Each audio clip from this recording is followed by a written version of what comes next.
Hello guys, ഇന്ന് നമുക്കൊരു get ready with me ആയാലോ? ന്യൂ ഇയർ ഈവ് അല്ലേ, ഒന്ന് പുറത്ത് പോയി ഇറങ്ങിയിട്ട് വരാമെന്ന് ചേച്ചി പറഞ്ഞു. ഓക്കെ എങ്കിൽ അങ്ങനെ ഞാൻ റെഡിയായി. ഞാനൊരു ജീൻസും സിമ്പിളായിട്ടുള്ള ടീഷർട്ടും ഇട്ട് രാത്രിയല്ലേ, പിന്നെ ജിമ്മിൽ പോയിട്ട് വന്നതുകൊണ്ട് ഫേസ് ഭയങ്കര ഡള്ളായിരുന്നു. ഞാൻ പിന്നെ മൈസെൽ റവോട്ട് വെച്ച് ഫേസ് ഒന്ന് ക്ലീൻ ചെയ്ത് മോയ്സ്ചറൈസ് ചെയ്തു. പിന്നെ പിരികം ഒന്ന് കോംബ് ചെയ്തിട്ട് ഫില്ല് ചെയ്ത് കൊടുക്കുകയാണ് കേട്ടോ. ഞാൻ എപ്പോഴും അങ്ങനെയാണ് ചെയ്യാറ്.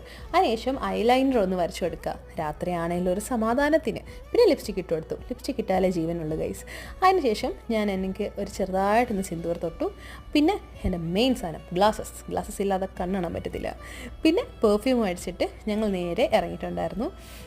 ഞാനും അമ്മയും ചേട്ടനും ചേച്ചിയും പിള്ളേരൊക്കെയാണ് കേട്ടോ. അപ്പം ഞങ്ങൾ ബീച്ചിൽ പോയി കറങ്ങിയിട്ട് വരാമെന്ന് ആലോചിച്ചു. ബട്ട് പോലീസ് മാമന്മാരെ സമ്മതിച്ചില്ല. പിന്നെ ഞങ്ങൾ എങ്ങനെയൊക്കെയോ കറങ്ങി ടാങ്കിലെത്തി. അവിടെ ആയിരുന്നു ഹാപ്പനിങ് പ്ലേസ് ആക്ച്വലി.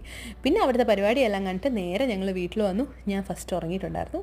പിന്നെ രാവിലെ എണീറ്റപ്പം പിള്ളേരെന്തെങ്കിലും വേണമെന്ന് പറഞ്ഞാൽ നമ്മളത് സാധിച്ചു കൊടുക്കണമല്ലോ.